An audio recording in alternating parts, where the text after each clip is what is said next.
Hello everyone, this is the Group 2 presentation for our project. We decided to go with Nike, and this presentation was done by Brian Dacre, Will Fletcher, Gianna Lightfoot, and Luke Erickson. For my section, I'll be going over the external environment analysis for Nike. The external analysis includes factors that are outside of Nike's control but still influence how the company operates.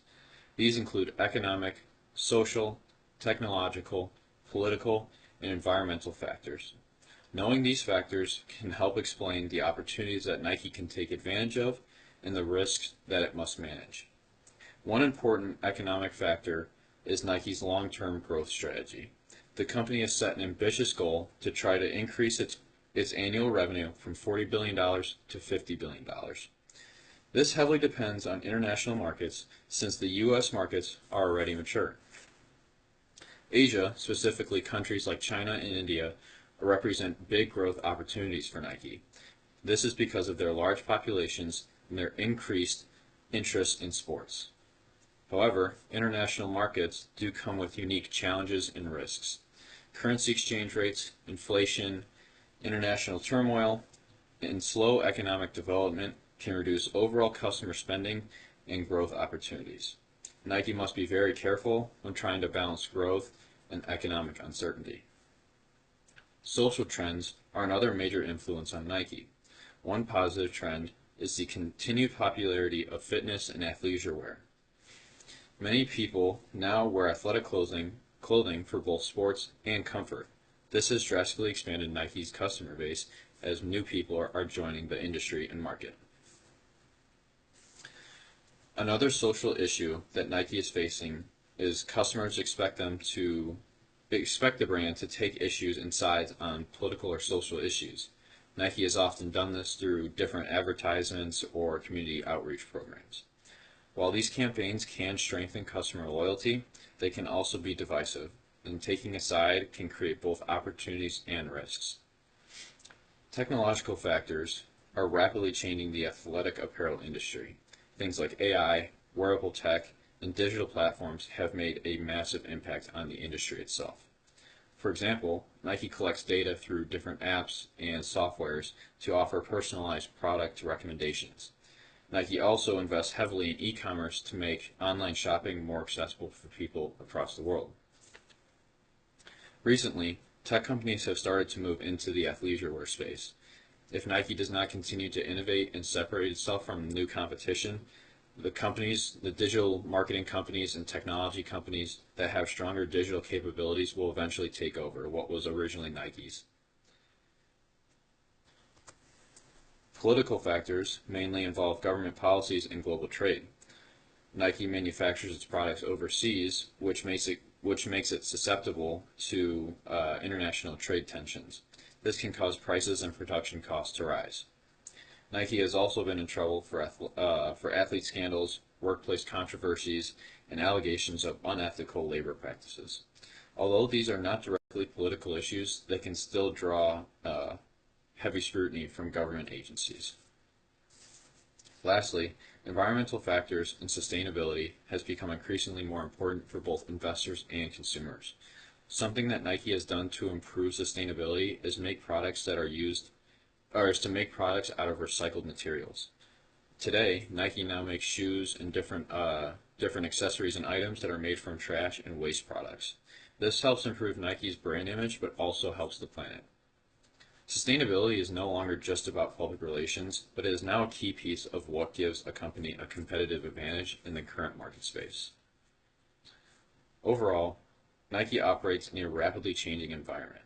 Economic growth, expanding global markets, and creating new growth opportunities, while social trends increase demand for athletic wear.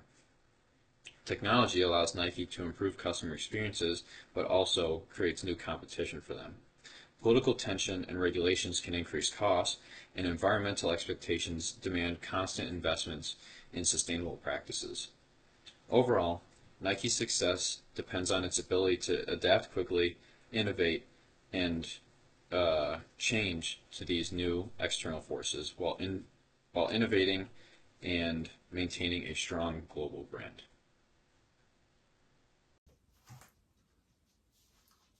Financial analysis. Nike generated approximately $39 billion in revenue in 2019, nearly doubling its annual revenue over the previous decade.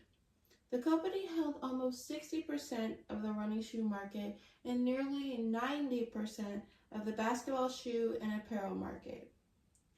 Nike also outperformed the S&P 500 over the decade, showing strong financial growth and investor confidence. As you can see, Nike is in first place in 2019, making $39 billion. Adidas is in second place, making $26 billion. Under Armour is in third place, making $5.2 billion. New Balance is in fourth place with $5 billion. Lululemon is in fifth place with $4 billion. And LJ Ning is in last place, making only $1.6 billion in 2019. Revenue sources and growth. Nike's largest revenue category was sportswear, which generated approximately $10 billion in 2019. Other major categories included running wear at $5.2 billion, training wear at $3.1 billion, the Jordan brand at $3 billion, and soccer wear at $2.1 billion. Nike also planned to increase Jordan brand revenue from $5 billion and double Converse revenue from $2 billion to $4 billion.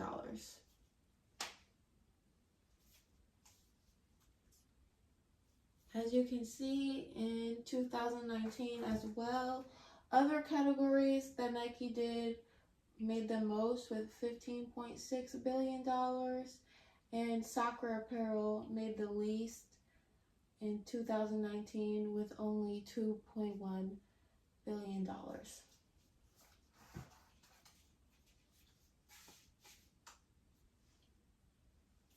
Financial opportunities and risk. Nike planned to reach $50 billion in annual revenue by expanding digital sales, women's products, and international markets. Nike Direct was expected to grow from $7 billion in 2015 to $16 billion, while other e-commerce sales were projected to increase from $1 billion to $7 billion. However, competition, changing fashion trends, public relations controversies, and technology investments could increase costs and threaten future growth. Nike also had an opportunity to improve profitability by selling more products directly to consumers rather than relying heavily on wholesale retailers. Direct sales allow the company to control pricing, customer information, and the overall shopping experience.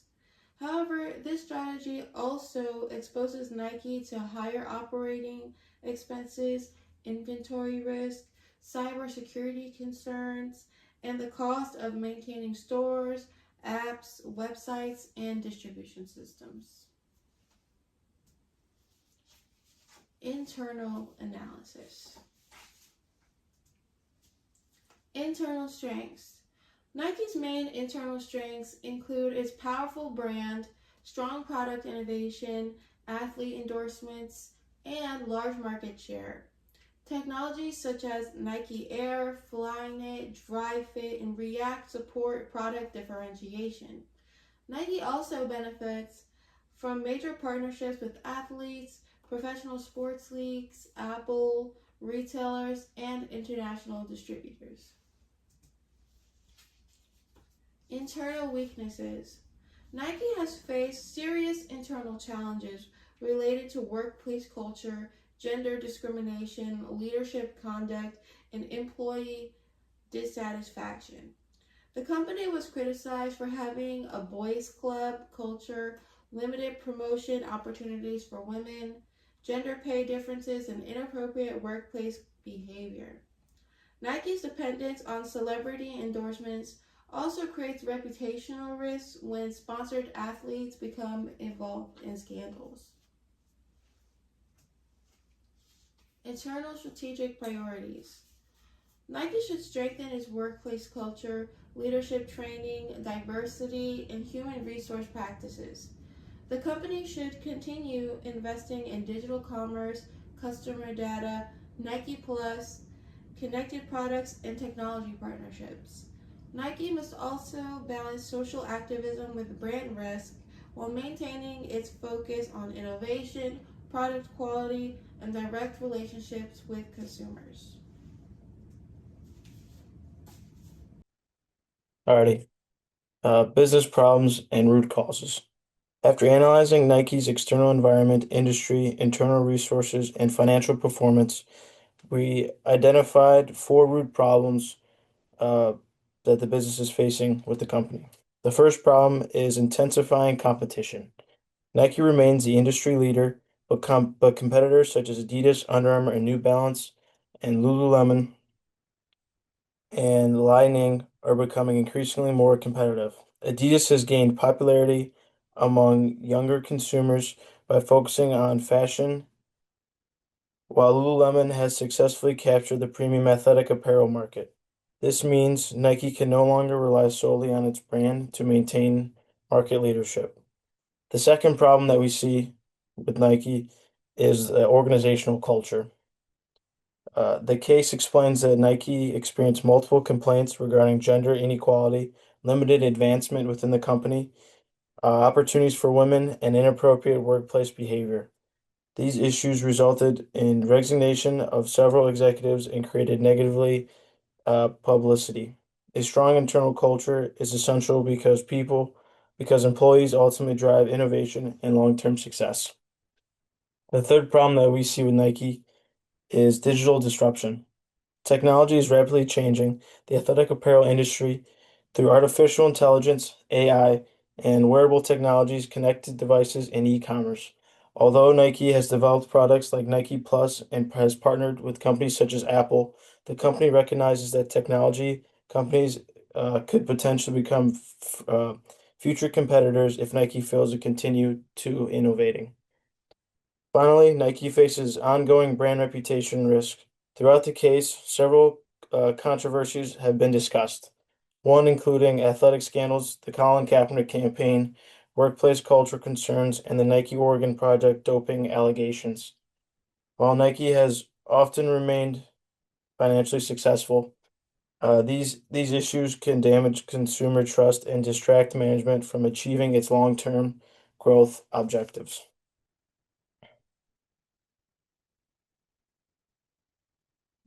Based on these business problems, we've developed four possible strategic solutions. The first option is to continue expanding Nike's digital capabilities. The case shows that Nike is already investing heavily in Nike Direct, mobile applications, and e-commerce. Expanding these efforts will allow Nike to better understand customer preferences while increasing direct sales and customer loyalty. The second option is strengthening the company's organizational culture.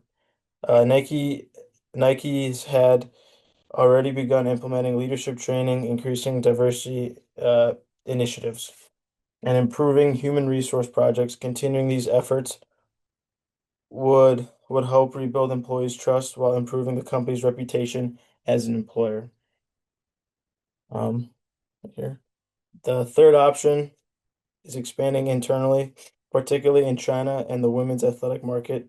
The case identifies China as Nike's largest international growth opportunity, and management also established ambitious goals to significantly increase women's segment revenues. These two markets provide the greatest opportunity for future revenue growth for Nike. The final option is increasing technology partnerships instead of trying to buy every technology capability internally.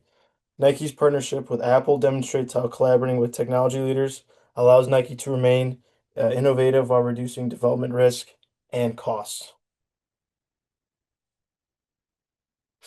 Uh, after after evaluating these alternatives, our recommendation is not to rely on a single solution, but instead to combine four complementary strategies.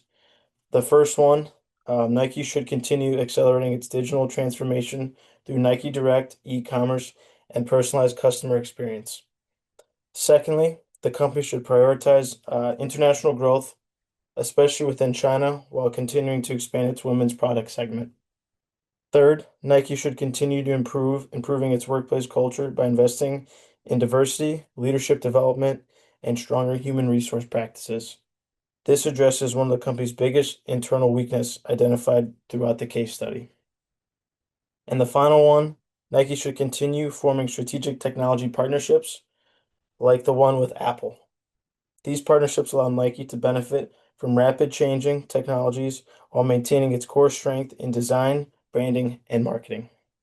Together, these recommendations directly support Nike's goals of achieving $50 billion in annual revenue while strengthening its long-term competitive advantage.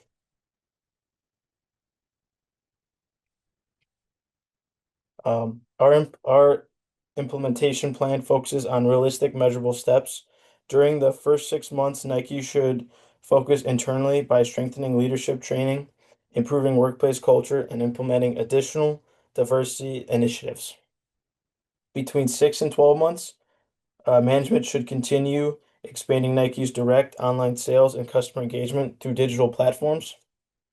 Um, over the following 1 to 2 years, Nike should increase investments in China and continue expanding in women's business while strengthening strategic technology partnerships.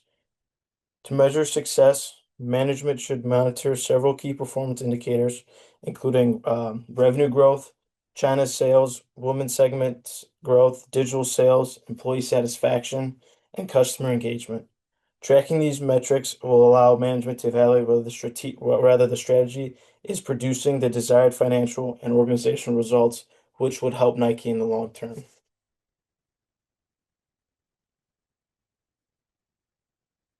If these recommendations are successfully implemented, we expect several positive outcomes for Nike. Nike should experience continued revenue growth while moving closer to its $50 billion sales objective. Digital sales should continue increasing as more customers purchase directly through Nike's online platforms. Improving workplace culture should increase employee satisfaction, strengthen innovation, and reduce negative publicity. Finally, continued international expansion and technology partnerships should help Nike maintain its leadership position despite increasing competition within the industry.